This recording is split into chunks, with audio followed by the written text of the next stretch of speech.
오늘 함께 나눌 말씀은 마가복음 신약성경 마가복음 10장 23절에서 27절까지 말씀입니다. 제가 가지고 있는 성경은 71쪽, 72쪽입니다.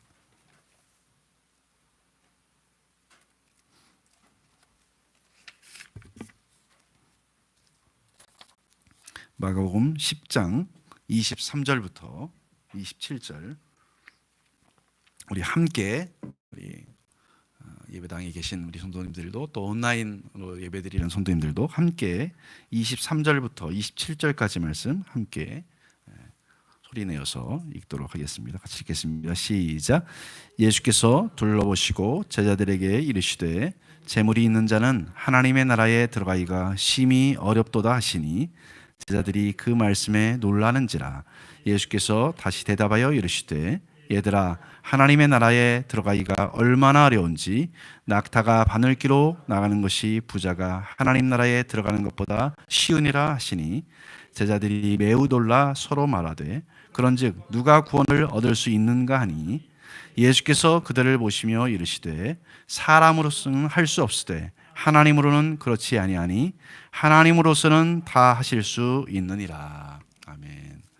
우리 어릴 적 찬양, 우리 하나님 나라 돈으로도 못 가야 하는 나라 한번 찬양한 다음에 말씀 나누겠습니다.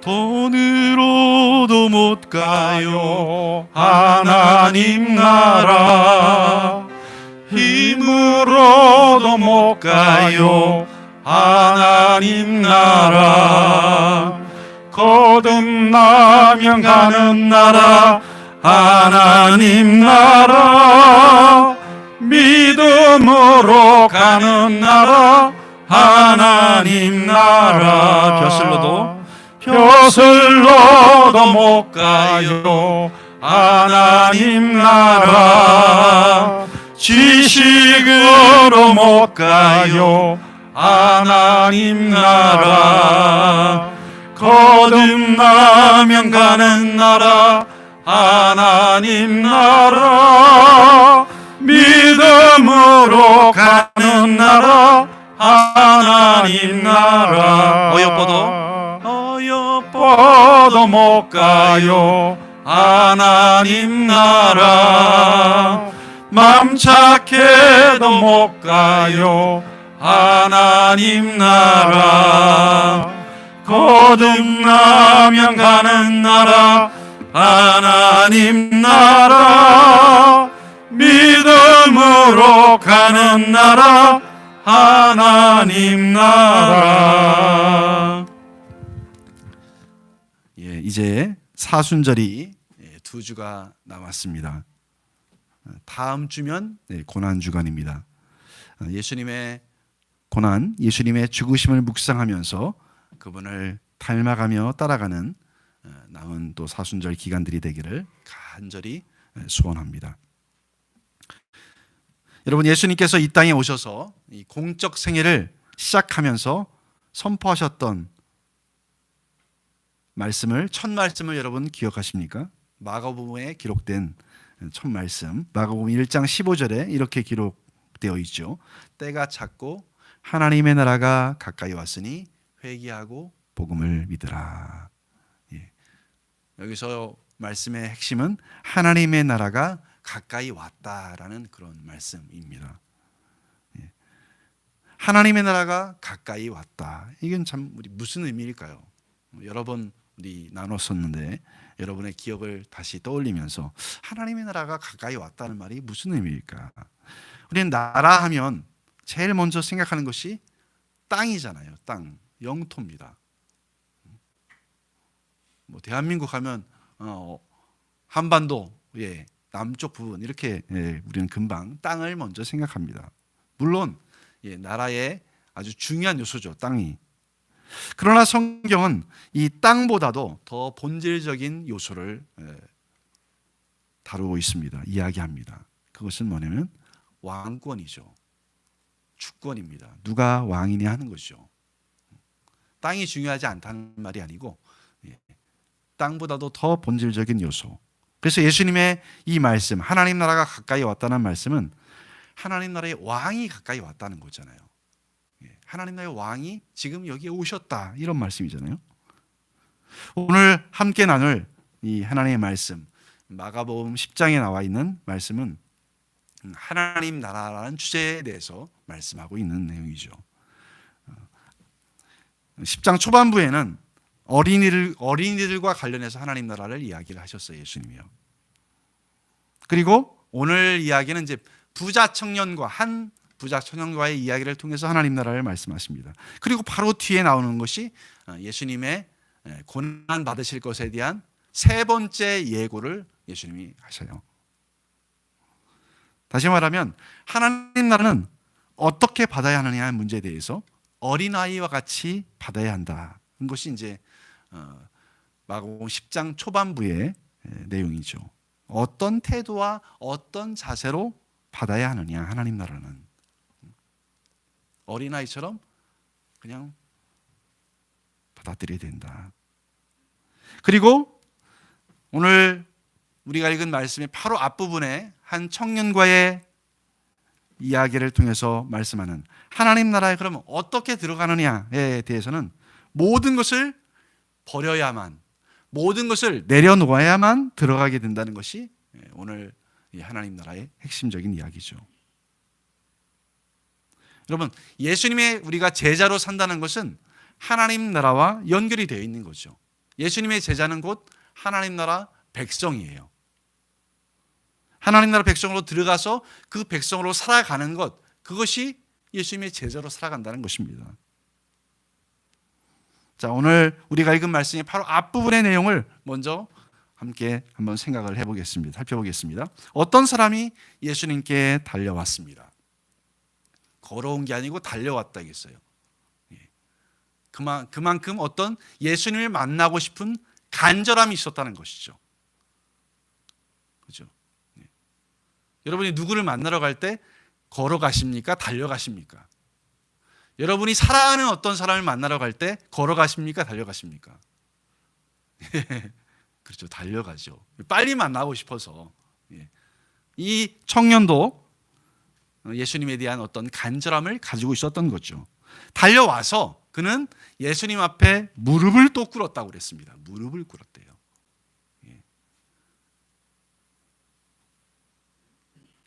무릎을 꿇었다는 것은 그 사람에 대한 어떤 존경심을 표현하는 것이죠. 이 사람은 재물이 많은 부자 청년이었습니다.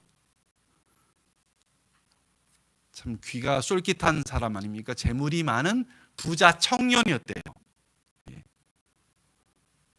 누가복음에는 부자 관리라고 소개를 하고 있습니다. 근데 그가 달려와서 무릎을 꿇고 예수님께 던진 질문은 이것이었습니다. 17절 하반절에 선하신 선생님, 내가 영원한 생명을 얻으려면 무엇을 해야 됩니까? 내가 영원한 생명을 얻으려면 무엇을 해야 합니까? 참 좋은 질문인 것 같은데, 그러면서 또 한 가지 어떤 근본적인 문제가 있습니다. 뭐냐면 이 영생에 대한 이 부자 청년의 질문 속에는 내가 무엇을 해야 영생을 얻겠느냐는 거죠. 내가 어떤 행위를 해야 영생을 얻겠느냐. 영생이 어떤 행위에 의해서 얻어진다는 생각을 이 사람은 가지고 있음에 틀림이 없는 것이죠. 마가복음 바로 10장 바로 앞에 말씀에서 예수님은 하나님의 나라는 어린이가 선물을 받듯이, 어린이가 선물을 어떻게 받습니까? 이게 좋은 선물인가 나쁜 선물이 이렇게 생각하고 왔습니까? 아니래요. 우리 시은이가 이렇게 또 이렇게 고개로 표현을 해주셨습니다. 곧장 받죠. 고스란히 받죠. 그죠? 그렇게 말씀하셨는데 본문에 나오는 부자 청년은 자신의 어떤 노력의 대가로, 자신의 어떤 선행이나 어떤 공로로 얻는 것처럼 그는 생각을 하고 있었던 것이죠.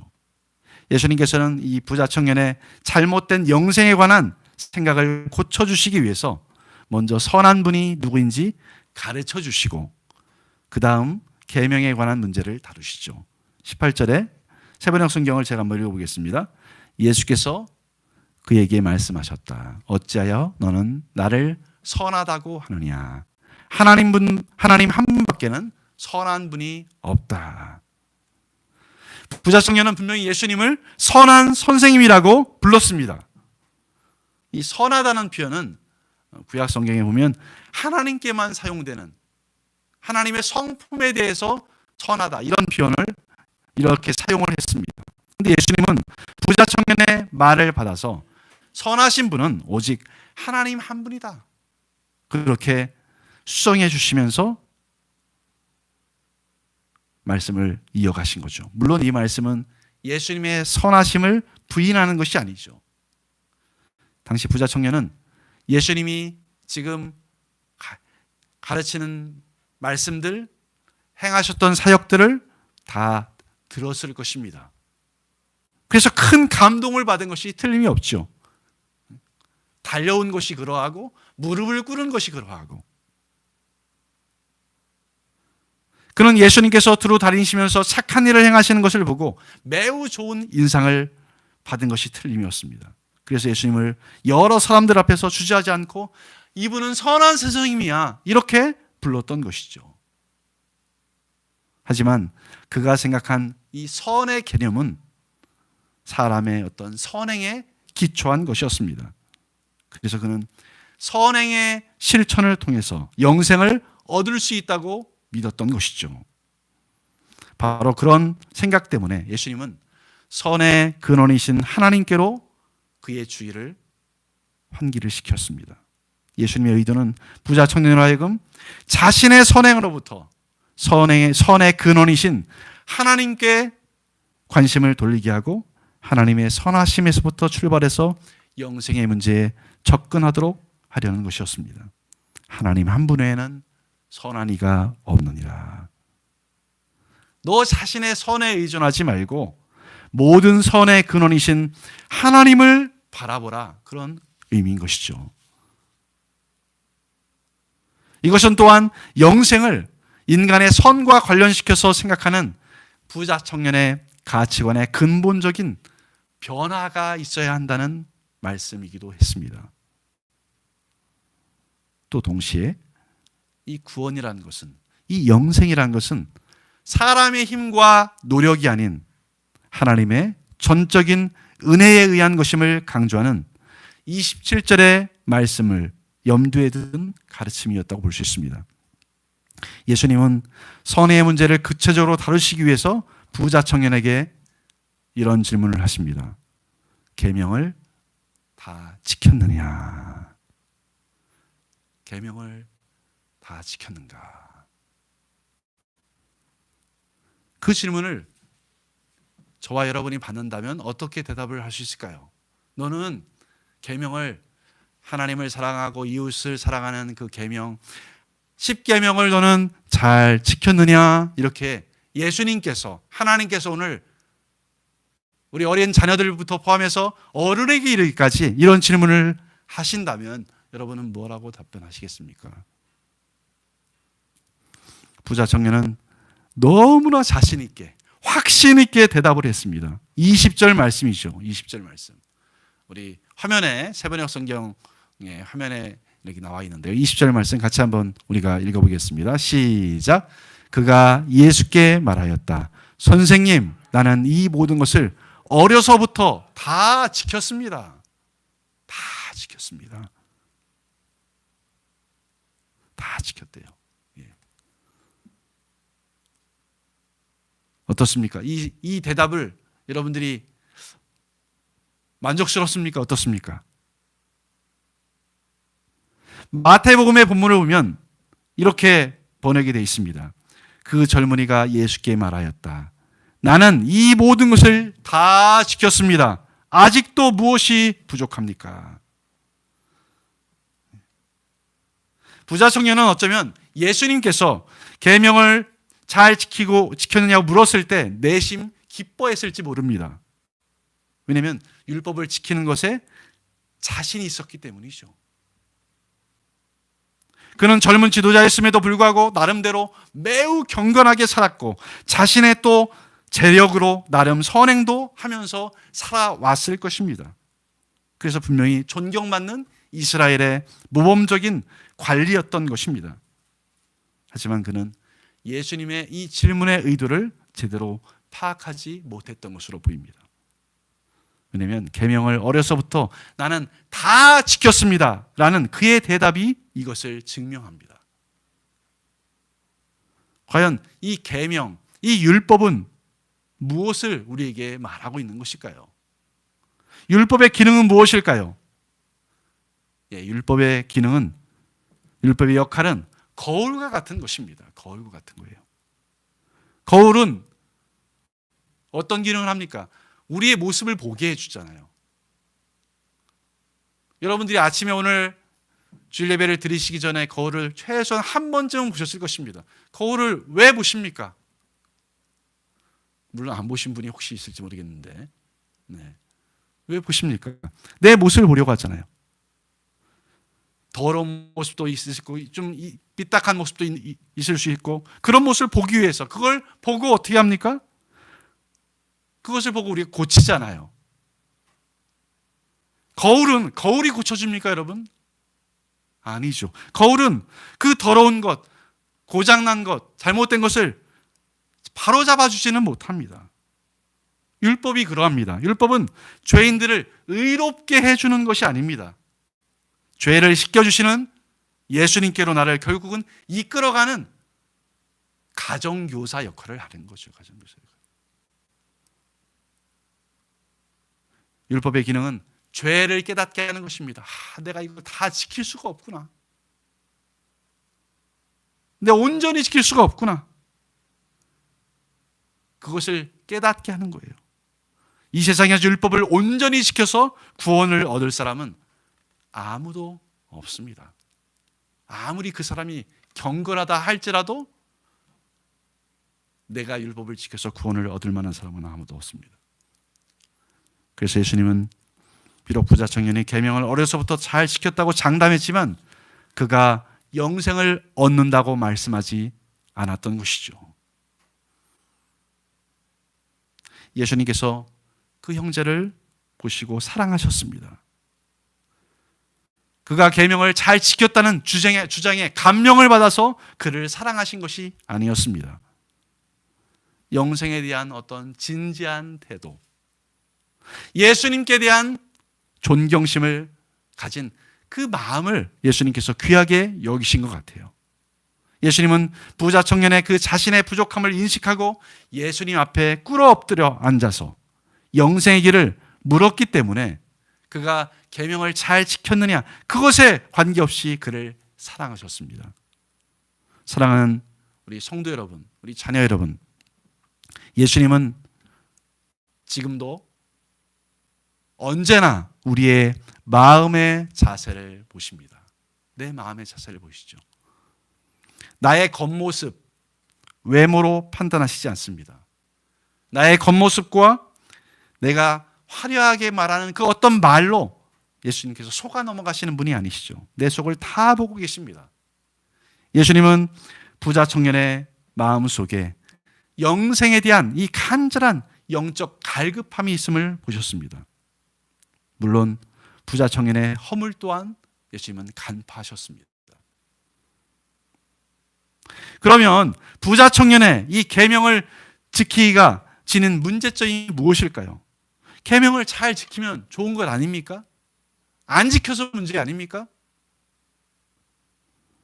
아마 부자 청년은 그의 철저한 계명 준수로 인해서 많은 사람들의 기대와 존경을 받았을 것입니다. 그러나 중요한 것은 율법을 지키는 사람이 율법이 의도하는 그 본뜻을 깨닫지 못하면 율법 준수가 자기에게 사실은 무익할 뿐이죠.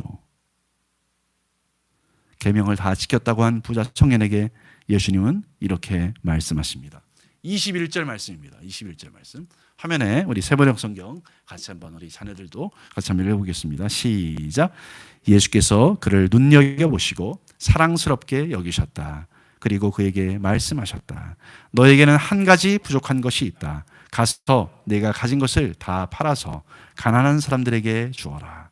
그리하면 내가 하늘에서 보화를 차지하게 될 것이다. 그리고 와서 나를 따르라. 아멘. 예수님은 부자 청년을 사랑하셨다고 말씀하셨습니다. 그 사랑은 물론 맹목적인 사랑이 아닙니다. 값싼 또 감정도 아니죠. 예수님의 참 사랑은 결정적으로 부족한 한 가지를 정확하게 지적하고 그에게 하나님께 전적인 순종을 요구하고 있습니다. 물론 이 말씀은 단지 부자 청년이 다른 것을 다 잘했는데 단 한 가지가 빠졌다 이런 뜻이 아닙니다. 예수님은 27절에서 영생, 곧 구원은 사람으로서는 할 수 없다고 단언하셨습니다. 한 가지 부족을 지적하신 까닭은 오히려 이 부자 청년의 계명을 지켰다는 주장이 헛것이라는 사실을 사실은 보여주기 위한 것이었습니다. 한 가지 부족에 대한 도전은 사실상 10계명의 2계명, 하나님 사랑과 이웃 사랑을 사실은 테스트하는 것이죠. 예수님께서 부자 청년에게 1차적으로 언급한 계명은 후반부의 계명들입니다. 그런데 예수님이 2차적으로 언급하신 한 가지 부족은 한편으로는 하나님께 대한 사랑이 이 사람에게 있느냐 없느냐를 묻고 다른 한편으로는 이웃 사랑에 대한 실천을 묻는 것이었습니다. 그럼 부자 청년이 어긴 계명은 무엇일까요? 그는 모든 계명을 다 어긴 셈이죠. 왜냐하면 그는 재물을 섬기는 사람이었기 때문입니다. 그는 재물의 손에 붙잡혀 있었습니다. 골로새서 3장 5절에 사도 바울은 탐심은 곧 우상 숭배다라고 그렇게 말씀하고 있습니다. 부자 청년이 아무리 여러 계명들을 잘 지켰다고 자신해서도 그는 재물에 소망을 둔 사람이었습니다. 그가 다른 계명을 다 준수했다 하더라도 한 가지 부족에 걸렸으므로 결국 온전한 계명 지키기에 실패한 것입니다. 이것은 야고보 사도도 동일하게 말씀하셨죠. 야고보서 2장 10절에 누구든지 율법 전체를 지키다가도 한 조목에서 실수하면 전체를 범한 셈이 되기 때문입니다. 이렇게 말씀하고 있습니다. 부자 청년은 재물을 숭배하는 사람이었으므로 10계명의 전반부에 해당하는 계명들을 어겼고 이웃을 자기 몸과 같이 사랑하는 헌신이 없었으므로 후반부의 계명 역시 어긴 사람이었던 것이죠. 여기서 예수님이 말씀하신 한 가지 부족은 부자 청년이 잘 지켰다고 내세운 다른 계명들의 사실은 진실성 여부를 달아보는 저울이었던 것이죠. 하나님께 대한 사랑을 비춰보는 거울. 한 가지라고 해서 문자적으로 어떤 특정된 하나의 부족이 아니라 결정적으로 잘못된 근본적인 부족을 가리키는 것이죠. 부자 청년은 모든 제자들에게 반드시 있어야 될 자기 희생이 결여된 사람이었습니다. 그에게는 하나님보다 재물이 더 중요했던 것입니다. 그는 분명히 계명을 지킨다고 공언했습니다. 그러나 계명에 대한 진정한 순종이 무엇입니까? 율법이 가르치는 하나님의 의와 진리 앞에서 자신의 의를 내려놓는 것이 아닙니까? 이것은 궁극적으로 예수님의 제자가 되는 것입니다. 예수님께서 부자 청년에게 재산을 다 팔라고 하신 것은 그것이 어떤 경건의 삶의 표지여서가 아니었습니다. 이 말씀은 내가 무엇을 하여야 영생을 얻으리까라는 질문의 대답으로 주신 것이 사실은 아닙니다. 다시 말해서 재산만 팔아서 구제 사업에 쓰면 영생을 받는다. 이런 대답이 아니라는 것이죠. 이 말씀은 모든 부자들에게 구체적으로 적용되는 일반 원칙도 아닙니다.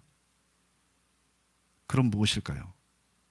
그것은 부자 청년의 생활 양식, 가치관을 전적으로 바꾸고 새로운 출발을 하라는 예수님의 도전이죠. 그런데 이 새 출발을 위해서 장애가 되는 것이 부자 청년에게는 많은 재산, 재물이었던 것입니다. 그래서 그 재물을 처분하는 것이 그에게는 마땅한 일이었던 것이죠. 부자 청년에게는 이 재산이, 이 재물이 그로 하여금 하나님 나라에 들어가는 문을 막고 있는 장애물이었던 것입니다. 그는 재산에 의존했고 그것이 자기 존재의 보람이었고 그것이 자기 의의 표지였습니다. 자신의 소망이었습니다. 그러므로 예수님께서 부자 청년에게 내리신 이 명령은 현재 자기 성취에 따라 사는 그 생활 양식을 버리고 예수님을 의존하고 그분의 가치관에 따라 살아가는 생활로 바꾸라는 주님의 도전입니다. 사랑하는 성도 여러분, 오늘도 주님의 말씀은 동일합니다. 예수님을 따른다는 것은 예수님의 제자가 된다는 것이죠. 예수님의 제자가 되기 위해서는 특별한 제자 훈련 코스가 있는 것이 아니죠. 예수님의 제자가 되는 길은 오직 한 길입니다. 베드로가 말했듯이 모든 것을 버리고 주를 따르는 것이죠. 이것은 일시적인 특별 훈련 과정이 아니고 사순절 기간만이 아니고 평생도록 계속되는 신앙 자세입니다. 날마다 자기를 부인하고 자기 십자가를 지고 예수님을 따라가는 사람이 예수님의 제자입니다. 오늘 이 예수님의 말씀을 듣고 부자 청년이 어떻게 반응했는지 22절에 이렇게 기록을 하고 있습니다. 그러나 그는 이 말씀 때문에 울상을 짓고 근심하면서 떠나갔다. 그에게는 재산이 많았기 때문이다. 예수님을 처음에 찾아왔던 그 모습과는 참 너무나 대조적인 모습의 이 사람을, 이 형제를 우리는 만납니다. 같은 사람인데 올 때와 갈 때의 모습이 전혀 다른 사람 같아 보입니다. 예수님을 찾아왔을 때 그 최선의 어떤 겸손한 모습, 간절함으로 그가 왔었는데 돌아가는 그의 모습은 절망적입니다. 그는 예수님을 만났지만 정리된 것도 없고 새롭게 얻은 것도 없었습니다. 그는 예수님을 만나고 나서 재물을 한 푼도 잃지 않았지만 그의 재물은 더 이상 그에게 기쁨과 자랑이 되지 못했습니다. 예수님이 근심하며 돌아가는 부자를 보시고 제자들에게 말씀하신 내용이 오늘 우리가 읽었던 말씀이죠. 재물이 있는 자는 하나님의 나라에 들어가기가 심히 어렵도다. 이 말을 들으면서 제자들이 충격을 받았습니다. 너무 놀랐다고 했습니다. 아니 그럼 누가 구원을 받을 수 있나? 재물이 있는 사람이 하나님 나라에 들어가기 어렵다고 한다면 누가 구원을 얻을 수 있는가? 제자들은 그동안 예수님과 동거동락하면서 예수님의 말씀을 듣고 배웠지만 아직도 그릇된 구원관을 버리지 못하고 있었던 것으로 보여집니다. 부자 청년이 예의 바른 이스라엘의 그 젊은 지도자이고 율법의 준행자라는 사실에 감명을 받고 있었고 더군다나 그는 큰 부자였고 제자들은 그들의 마음속에 내심 이 청년을 부러워했던 것으로 보입니다. 그런데 예수님은 부자 청년에 대해서 제자들의 관점과는 전혀 다르게 재물이 있는 자는 하나님 나라에 들어가기가 심히 어렵도다 라고 말씀하신 것이죠. 그런데 어려운 정도가 아니라 낙타가 바늘귀로 들어가는 것이 더 쉽다. 도무지 불가능하다는 것이죠. 도무지 불가능하다. 이것이 제자들이 놀란 말씀이었습니다. 우리는 당시 제자들이 이렇게 놀란 배경을 살펴볼 필요가 있습니다. 당시에 부자들은 하나님의 자비로 복을 받은 자로 간주가 되었습니다. 2000년 전에 그 유대 이스라엘 사회 속에서는요. 하나님이 잘 봐주는 사람이니까 그들은 하나님 나라에 들어가는 것이 당연시 되었습니다. 실제적으로 부자는 천국에 들어갈 수 있는 유리한 조건을 다 갖추었던 모양새였습니다. 구제와 금식과 기도 이 3대 경건을 너무 잘 실천하는 사람들이라고 생각했어요. 특히 부자는 구제를 많이 할 수 있으니까 하늘의 보화를 쌓아두는 격이므로 부자가 선행으로 받게 될 보상을 누구나 부러워했습니다. 그래서 예수님께서 부자가 하나님 나라에 들어가기 어렵다는 말씀을 하셨을 때 제자들이 놀라지 않을 수 없었다는 것이죠. 예수님의 이 부자 청년의 사건을 계기로 제자들에게 하나님 나라의 본질에 대해서 놀라운 선언을 오늘 하신 내용이 27절 마지막 절 말씀입니다. 다시 한번 우리 성경 개역 개정 성경 여러분이 가지고 있는 성경 27절 말씀 다시 한번 읽어보겠습니다. 시작.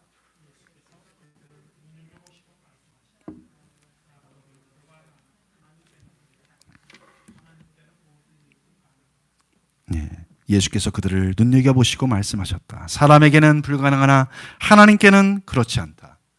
하나님께는 모든 일이 가능하다. 모든 생명이 저절로 생기는 것이 아님을 우리는 알고 있습니다. 코로나19를 통해서 생명의 주인이 내가 아니라는 사실을 우리는 절감하고 있습니다.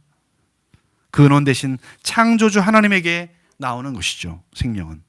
뿐만 아니라 영원한 생명, 영생, 구원도 하나님이 주시는 것이죠. 인간의 모든 노력과 공로가 배제된 하나님의 선물이 바로 영생이요, 구원이요, 하나님 나라입니다. 자기의 노력의 대가가 아닙니다. 사도 바울도 로마 교회 성도들에게 이렇게 표현을 했습니다. 로마서 6장 23절에 죄의 삭은 죽음이요. 하나님의 선물은 우리 주 예수 그리스도 안에서 누리는 영원한 생명입니다. 돈 없이 값 없이 받는 것이 영생이고 구원이고 하나님의 나라입니다. 부자 청년을 근심하게 한 것은 영생을 위해서 자신의 재물과 아무런 상관이 없어야 한다는 예수님의 명령이었던 거죠. 영생을 값없이 받는다면 그의 재물은 불필요한 것입니다. 그런데 그가 재물을 내세우지 못한다면 자신의 존재 가치가 사라진다는 생각을 한 것이죠. 그는 재물을 놓을 수가 없었습니다. 이것이 그의 고민이었고 그의 비극이었습니다. 하나님의 나라는 재물을 포함한 일체의 자신의 자랑 어떤 조건들을 내놓고 오직 믿음으로 하나님의 선물을 받지 않으면 도무지 들어가지 못하는 나라입니다. 이런 의미에서 부자는 어린아이가 되지 못하면 하나님 나라에 들어갈 수 없는 것이죠. 예수님께서 부자 청년에게 재산을 다 팔아서 가난한 사람들에게 나눠주라는 말씀은 재산 소유에 대한 부정이 아니죠. 누구도 재물뿐만 아니라 무엇인가 소유하고 살아갑니다. 이 세상을 벌거벗은 몸으로 사는 사람은 없습니다. 재물은 소유될 수 있고 유용하게 쓰일 수 있습니다. 그러나 재물은 신뢰와 섬김의 대상이 되어서는 안 된다는 것이 오늘 부자 청년에게 주는 예수님의 교훈이었습니다. 만약 재물이 나를 소유하고 물질이 나를 통제하면 예수님은 나의 주인이 될 수 없기 때문입니다. 오늘도 하나님께서는 분명히 모든 사람들이 회개하고 구원받고 영생을 받기를 원하십니다. 그렇지만 이 말씀이 한 사람이라도 더 구원받게 하려고 복음을 강요하거나 복음의 본질을 변형시키거나 타협하게 해도 좋다는 뜻은 결코 아닙니다. 예수님 자신이 그렇게 하지 않으셨습니다. 예수님께서는 돌아서는 부자 청년의 걸음을 막지 않으셨습니다. 붙잡지 않으셨습니다. 발걸음을 옮기는 부자 청년의 팔을 붙잡고 제발 복음을 믿고 구원을 받으라, 영생을 얻으라 이렇게 애걸 하시지 않았습니다. 이것은 예수님께서 전도를 하실지 몰라서도 아니죠. 죽어가는 영혼에 대한 사랑이 없어서도 아닙니다. 그를 사랑하셨기 때문에 영생을 얻는 길을 제시해 주셨고, 그럼에도 부자 청년이 복음을 받아들이지 않았을 때 예수님은 그를 위해서 복음의 요구를 완화시키거나 그를 막아서지 않고 자기 갈 길을 가게 하셨습니다. 사랑하는 우리 성도 여러분, 우리 자녀 여러분, 오늘도 하나님의 복음과 하나님의 나라는 그 가치를 귀하게 여기는 사람들에게 주어짐을 믿습니다. 복음은 거저받는 하나님의 선물이지만 헐값으로 누구에게나 손에 쥐어주는 싸구려가 아닙니다. 복음은 하나님이 자신의 독생자를 십자가에 죽게 하시고 죄인들에게 구원의 선물로 안겨주시는 귀한 은총이죠. 죄인들은 아무런 공로 없이 예수님을 구세주와 주님으로 믿음으로써 하나님의 자녀가 되고 하나님 나라에 들어가고 영생을 얻습니다. 하나님의 자비와 능력을 나의 하잘것없는 재산이나 재능이나 혹은 명예나 권력이나 교만 때문에 거절하고 돌아서면 하나님은 결코 억지로 말리시지 않습니다. 복음에는 강요가 없습니다. 물론 사랑의 메아리가 있습니다. 부자 청년은 슬픈 기색을 띠고 근심하며 돌아갔지만 예수님은 그를 안타까워하면서 붙잡지 않으셨습니다. 왜냐하면 부자 청년이 너무도 분명하게 복음의 메시지, 영생의 말씀을 듣고도 자신의 욕망을 따라서 길을 선택해서 나섰기 때문이죠. 복음에는 타협이 없습니다. 복음은 하나님의 크신 사랑과 용서의 메시지를 포함하고 있습니다. 그러나 복음은 또한 하나님의 값진 구원을 내던지는 자를 내던지고 영생의 길을 택하지 않는 자에게 심판을 선언합니다. 그러므로 복음을 듣는 사람들은 하나님께 구원하는 믿음을 달라고 간구하고 부르짖고 하나님보다 이 세상의 것들을 더욱 사랑하는 죄악을 회개할 수 있는 은혜를 구해야 합니다. 우리는 지금 자본주의 사회 속에서 살아가고 있습니다. 재물과 명예와 권력이 우상시되는 사회에 저와 여러분이 살고 있습니다. 그 사회 속에서 교회는 마땅히 잃어버린 영혼에 대한 그 깊은 관심, 복음의 본질을 버릴 수 없습니다. 놓쳐서는 안 됩니다. 그러나 복음을 가지고 우리가 바겐세일 하듯이 취급해서도 안 됩니다. 우리는 날마다 선택의 순간을 맞이합니다. 재물이 나의 주인이냐 아니면 예수님이 나의 주인이냐. 이것은 처음에 예수를 믿을 때만의 그런 선택의 순간이 아니죠. 매 순간 계속됩니다. 하나님의 나라는 재물의 주인이신 예수님이심을 믿고 겸손히 받아들이는 사람들의 것입니다. 하나님께 나의 재물, 은과 금을 모두 되돌려 드릴 때 나를 노예로 붙잡고 있는 이 세상의 권세로부터 자유함을 누리게 될 줄로 믿습니다. 구원과 하나님의 나라가 오직 나의 선행이나 노력으로 주어지는 것이 아니고 오직 하나님께서 주시는 선물인 것을 알고 겸손하게 간절하게 받아들이는, 날마다 재물이나 능력을 의지하지 않고 오직 주님만을 바라보는 예수님의 제자들이 다 되시기를 주님의 이름으로 간절히 축원합니다. 기도하겠습니다. 살아계신 하나님 아버지, 오늘도 주님의 말씀을 통해서 우리 자신을 주님 앞에 내려놓습니다. 누가 구원을 받을 수 있습니까? 오늘 누가 구원을 받았습니까? 누가 하나님 나라에 들어가고 있습니까?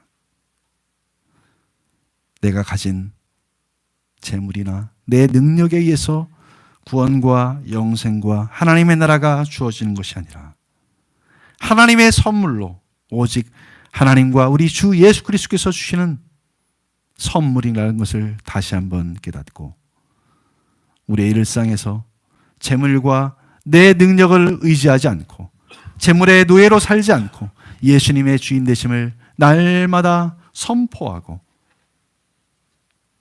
또 그렇게 살아가고 애쓰는 신실한 예수님의 제자들이 다 될 수 있도록 주여 도와주시옵소서. 이번 한 주간도 주님의 은혜 가운데 우리를 부탁합니다. 인도하여 주시옵소서. 감사하고 예수님의 이름으로 기도드리옵나이다.